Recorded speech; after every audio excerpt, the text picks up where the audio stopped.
retour de notre émission avec notre invité, le grand supporter du Sénégal, que nous saluons de nouveau. Il y a le retour de Mohamed Bouguera, journaliste algérien, mais bien sûr Yacine Bouali qui est avec nous. Et puis il y a la partie web également de ce magazine avec un thème chaque jour. Et puis aujourd'hui, nous vous posons la question, vous avez entendu Gaël Onana, quels sont selon vous les joueurs qui ont marqué l'histoire du football africain? Pourquoi? Notre spécialiste Gaël Onana viendra en fin d'émission pour analyser les grands rendez-vous maintenant de cette CAN 2017.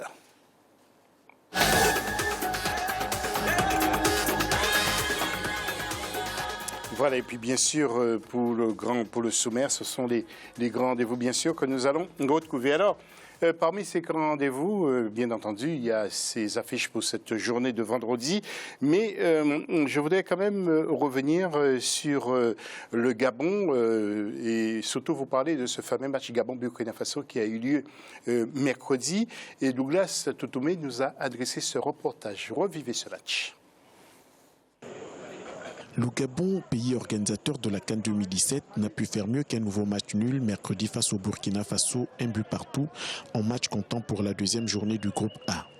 Avec ce nouveau match nul, les Panthères du Gabon joueront un derby d'Afrique centrale décisif dimanche contre le Cameroun, premier du groupe A, grâce à sa victoire face à la Guinée-Bissau le 18 janvier 2017 au stade de l'Amitié de Libreville. Déçu du résultat, oui, parce que je pense que la physionomie du match, on part avec un point qui est quand même pas rien, et puis voilà, on n'a pas perdu. On garde encore espoir et on retient beaucoup de choses parce qu'aujourd'hui l'état d'esprit était différent qu'au premier match. Donc voilà, on va garder espoir et puis se concentrer sur le prochain match. Ouais. Les étalons du Burkina Faso, de leur côté, espèrent faire un bon résultat lors de leur prochaine sortie en vue d'une qualification pour le second tour après le point obtenu face au Gabon. C'était un bon match, voilà, le groupe était en place ce soir.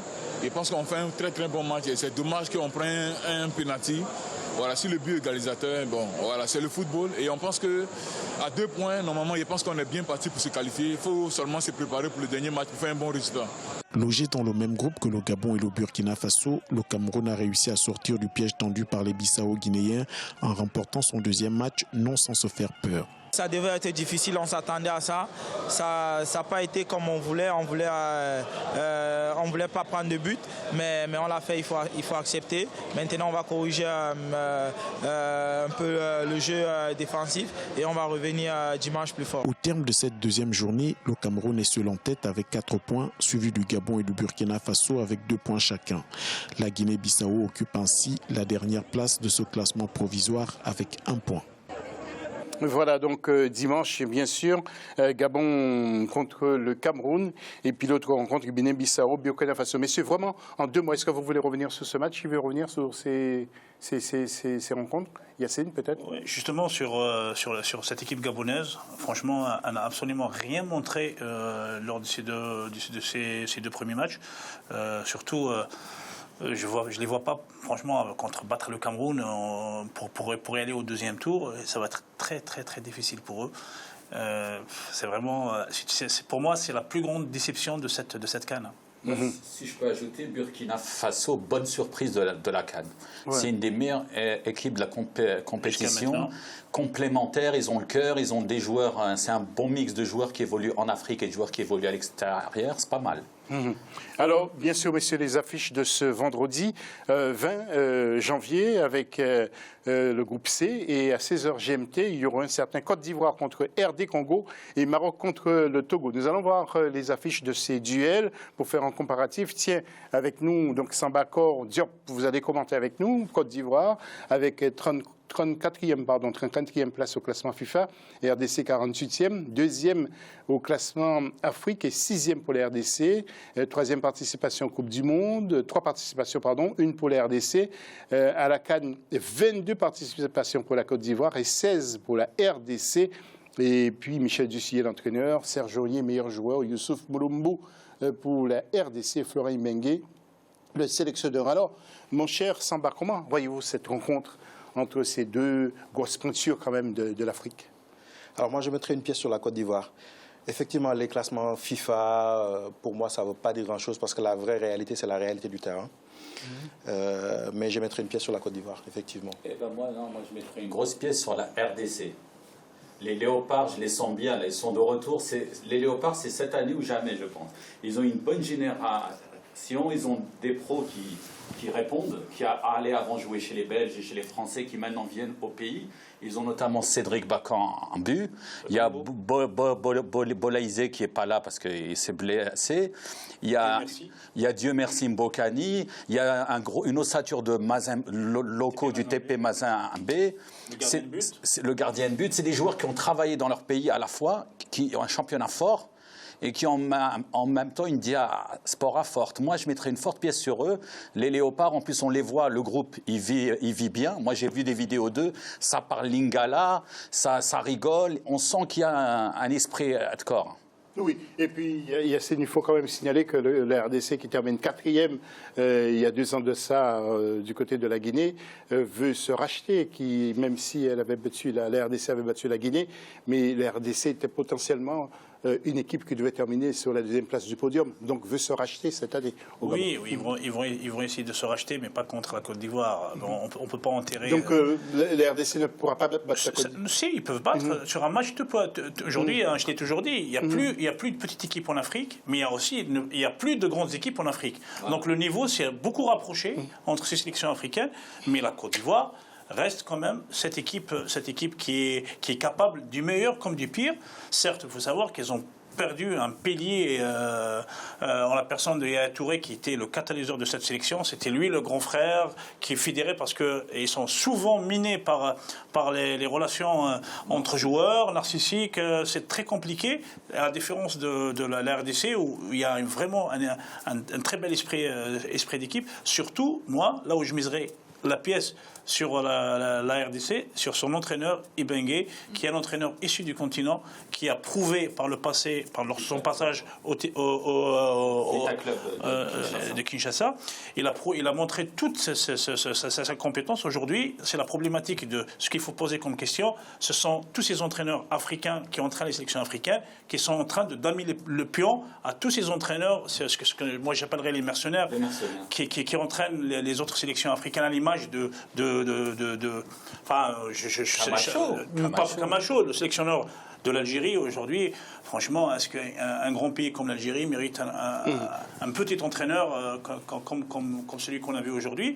Oui. Donc, ok, monsieur, on va quand même enchaîner. On se retrouve tout à l'heure. Nous allons passer au 2e duel, Maroc contre le Togo, avec ce petit comparatif que nous avons établi.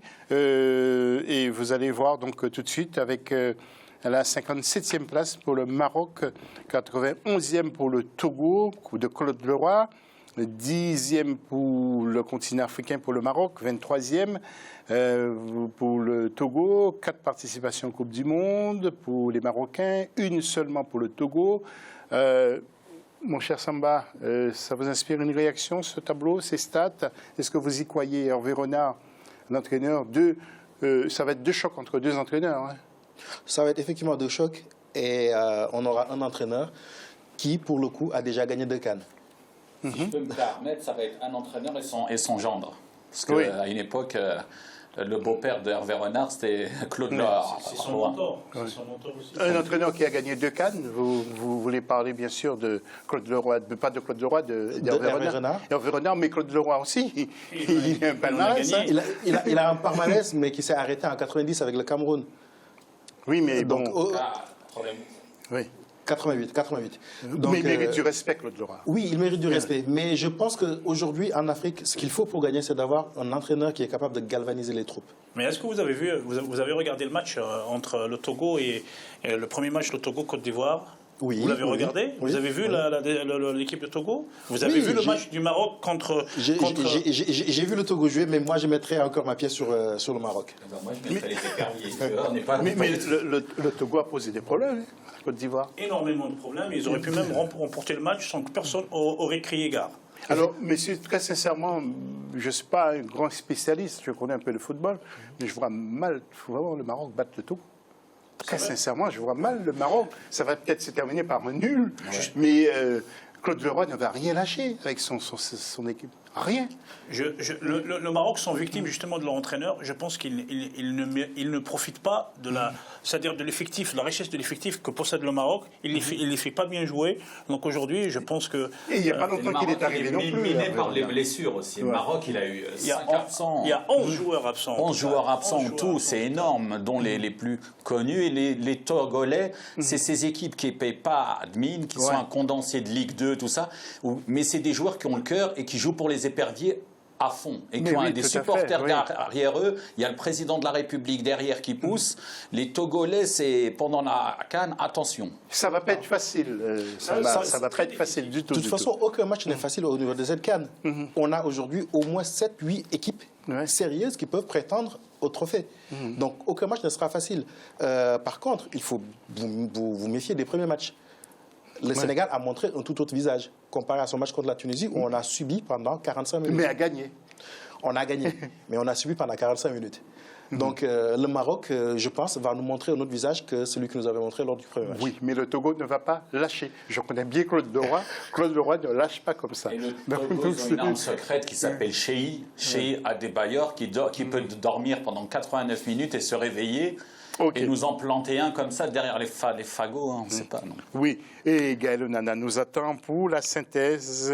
Donc nous allons voir d'abord, avant Gaël, le tableau de cette journée du 20 avec 16h GMT Côte d'Ivoire contre RDC et 19h Maroc contre le Togo. Vous voyez le classement, donc RD Congo premier avec 3 points, Côte d'Ivoire et Togo ex aequo et le Maroc est à la dernière place. Tout de suite, nous retrouvons Gaël Onana. Oui, ils sont nombreux ces joueurs qui, grâce à leur talent, ont su marquer les téléspectateurs et l'histoire du football africain.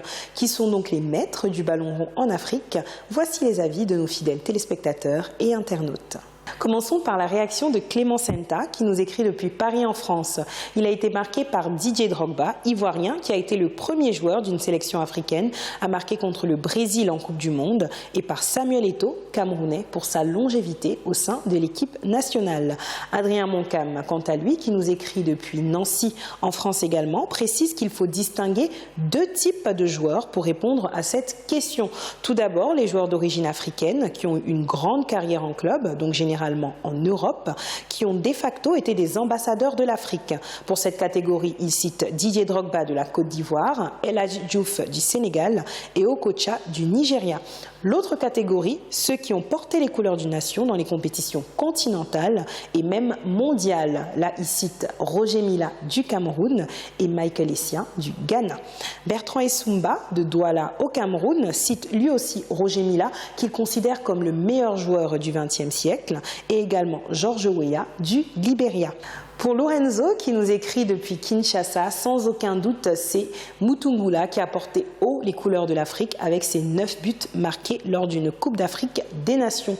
Bruce d'Abidjan ajoute à la liste Titi Camara de Guinée, Laurent Pokou de Côte d'Ivoire et Patrick Boma du Cameroun, qui ont selon lui apporté beaucoup de joie aux amoureux du football en Afrique, mais aussi à travers le monde. Ils sont encore nombreux à avoir été cités par les internautes, notamment Abedi Pelé du Ghana, Thomas Nkono du Cameroun ou encore Larbi Ben Barek du Maroc, considéré comme le dieu du football par Pelé.